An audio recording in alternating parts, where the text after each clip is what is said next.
In the depths of every human soul lies a profound yearning, not merely for companionship, but for a union that transcends time and circumstance. This longing is not rooted in sentimentality, nor in the fleeting desires of the ego, but rather in the ancient archetypal realm of the unconscious, where the image of the beloved has dwelt since the beginning of our psychic life. We do not choose to love in the true sense. It is love that chooses us, often in defiance of our rationality, our plans, and even our will. When destiny calls, it awakens this sleeping archetype, and with it, the stirring of something eternal. One does not fall in love, one is seized by it, as though by a great wind sweeping across the plains of the soul. What is stirred is not merely affection, but a confrontation with the self, the wholeness of our being, which often manifests in the form of another. The other becomes the mirror in which we see our forgotten or neglected parts, those contents repressed or exiled into the unconscious. True love, therefore, is never merely a meeting of personalities. It is a collision of inner worlds, orchestrated by forces far greater than our conscious understanding. In the encounter with the beloved, the individual is drawn into a process of individuation. For many, this process is painful, even terrifying, because it demands the dissolution of the false self, the persona, and the confrontation with shadow, anima, and animus. Yet, love endures. Not because we are strong, but because it is stronger than we are. It compels us forward, even when we resist. And in this forward motion, destiny reveals its hand, not as an external fate imposed upon us, but as the unfolding of the deepest truth of who we are. Let us be clear. When we speak of destiny, we do not refer to a fixed script, pre-written and inevitable. No, we speak of the psychic necessity that arises when the soul has reached a point where it must grow, or else wither. True love is often the catalyst. It is the sacred fire that burns away illusion and compels us to confront the mystery of our own existence. In that crucible, we are transformed. And though the ego may tremble, the self rejoices, for the path has been found. Throughout the myths and dreams of mankind, the image of the beloved recurs timeless, symbolic, and charged with energy from the collective unconscious. It is never merely a person we meet, but a form already imprinted within us. The ancient Greeks called it eros, the divine madness that descends when one is overtaken by love. And in our modern life, though we have clothed ourselves in the garments of rationality, we remain vulnerable to its call. We are moved by something deeper than reason, a remembrance of a wholeness we once knew. This archetype of the beloved is not invented by the individual. It arises spontaneously, revealing itself in dreams, projections, and sudden recognitions. We may look upon someone we have never met and feel as though we have known them for centuries. Why? Because what we recognize is not their outer form, but an inner image that has lived within us, often unknown, and now takes shape before our eyes. This moment is what some might call fate, but in truth, it is the meeting of an inner readiness with an outer reality. In psychological terms, this phenomenon is a projection, but not in the superficial sense that reduces it to illusion. Rather, it is a sacred projection, a disclosure of the self through another. The beloved carries, in that moment, the light of our soul. It is no wonder, then, that such love is felt with intensity and depth. We are not merely interacting with a person, but with the symbols of our own psychic totality. The archetype, once activated, cannot be ignored. It demands recognition, and with it, the journey of integration begins. This is why true love, when it comes, is never convenient. It rarely appears when we are prepared, and often challenges our entire way of life. But this disruption is necessary. The psyche does not evolve through comfort, but through crisis, and love, in its truest form, is precisely that, a sacred disruption. In loving the other, we are called to love the self. In knowing the other, we are compelled to know ourselves. This is destiny, not a straight line, but a spiral, drawing us ever inward and ever onward. No love is complete until it has descended into the underworld. What begins in ecstasy must eventually confront the shadow, the repressed, denied, and unconscious aspects of both the lover and the beloved. It is here, in the darkness, that many relationships falter, for the mask of idealization must fall, and what is revealed is not always what we desire to see.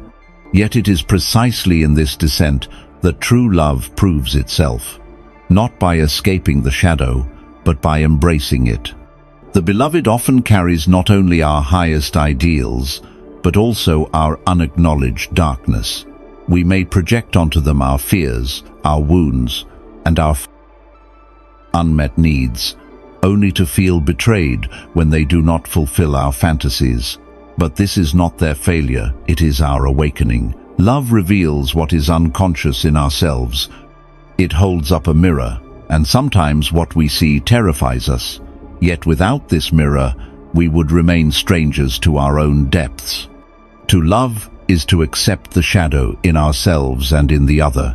It is to see the fullness of the human being, both their divinity and their brokenness, and to remain steadfast. This is not the sentimental love of novels or songs, but the fierce, transformative love that leads to individuation. It does not promise comfort, but it does promise truth. And truth is the soil in which real union takes root. Thus, love is not a retreat from reality, but an intensification of it. It compels us to confront what we would rather avoid, and in doing so, it grants us the possibility of transformation. The shadow, once integrated, becomes a source of vitality. It is the dark soil from which the rose blooms. In love, as in life, nothing of value is gained without dissent. And so, when destiny calls, we must be prepared to walk into the night, for only then will we see the stars. When the soul is stirred by true love, it does not seek possession, nor does it crave satisfaction in the ordinary sense. Rather, it longs for integration, for the deep psychic movement toward wholeness. This journey is not a romantic escape, but an initiation, demanding courage, honesty, and the willingness to confront our own fragmentation. Love is not the end goal, it is the threshold. It opens a door within the psyche through which the individual must pass to encounter the hidden dimensions of their own being. Too often, in our modern world, love is mistaken for emotional gratification or the merging of identities. But in truth, love that is destined cannot be about fusion, it must be about transformation.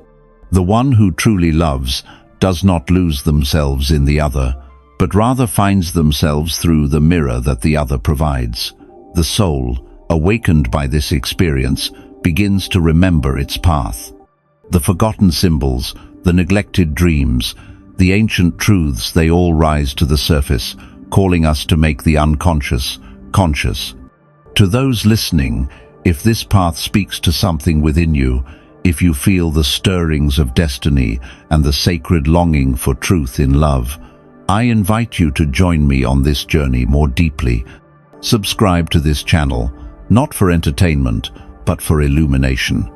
Let this be a place where we reflect, together, on the mysteries of the soul, the wisdom of symbols, and the hidden patterns of love and life. In following, you do not follow me, you follow your own inner calling. This is the soul's work, and it cannot be done alone. As the alchemists once said, in sterquilinias invenitur aurum, in the filth, one finds the gold. True love reveals that gold not in perfection, but in the courageous confrontation with what lies beneath the surface. The beloved does not complete you, they awaken the parts of you that were lost. And in walking this path, hand in hand with love and with destiny, you begin to return to yourself. There are moments in life when events align with such uncanny precision that we are left with the sense that something greater is at play, something beyond mere chance. I have called this phenomenon synchronicity, and it is never more potent than in the realm of love. When two souls are destined to meet, the universe begins to arrange its elements as though guided by an unseen intelligence. A glance, a word, a meeting at just the right time, these are not coincidences, but signals that the soul has entered into dialogue with the world.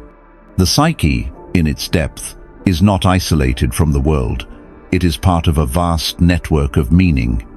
And love, when it emerges in its truest form, often comes with signs, dreams, symbols, inexplicable encounters, as if the world itself were conspiring to reunite what was once whole. It is not simply that two people meet, it is that something timeless meets through them. The synchronistic events are the fingerprints of destiny, marking the moment as sacred. These experiences are not to be dismissed as fantasy. On the contrary, they reveal the deeper structure of reality, a structure in which the inner and the outer reflect each other. This is the symbolic life, and those who live it do not see the world as empty or mechanical.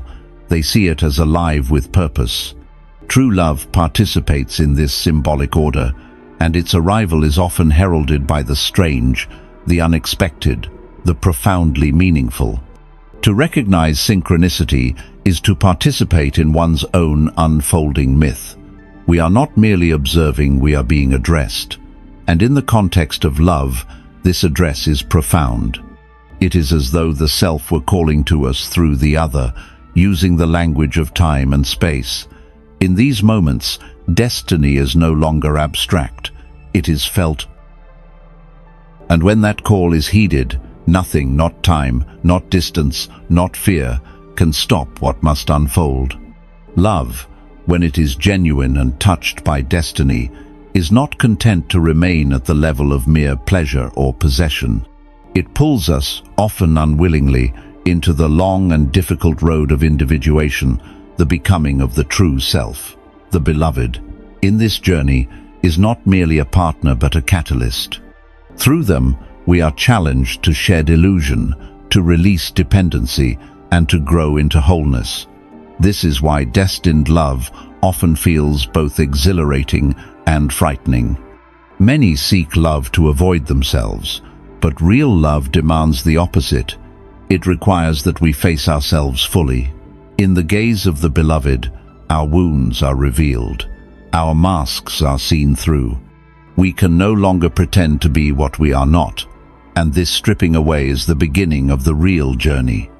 To love truly is to accept that we are not yet whole, and to walk with the other toward that wholeness, even when it leads through difficulty. Individuation is not isolation. It is integration of the shadow, the anima or animus, and ultimately, the self. Love brings to the surface that which we have hidden, and if we are willing, we can use the energy of the relationship as fuel for transformation. We must not idealize the beloved into perfection, nor diminish them into utility. We must see them as soul and allow them to see us in turn. This path is not for the faint-hearted. It is for those who are willing to walk through the fire of self-discovery. But the reward is great. For in this journey, love ceases to be merely relational. It becomes spiritual. It becomes alchemical. It becomes the path by which we awaken to our truest self. This is what destiny calls us to, not comfort, but awakening. When destiny calls, the ego often resists. It senses, perhaps rightly, that it will not survive the encounter unchanged, and so it creates doubts, distractions, and rational objections. This love is impossible, it says. It is too inconvenient, too irrational, too dangerous. But beneath these objections lies fear, fear of surrender, fear of loss, and ultimately, fear of transformation. For the ego clings not to truth, but to control. The meeting of soulmates, if we may use that term, is rarely peaceful. It shakes the foundations of the life we have built, often carefully, often defensively. It threatens the structures we have constructed to protect ourselves from vulnerability, but the self does not care for comfort. It calls us toward what is necessary, not what is easy.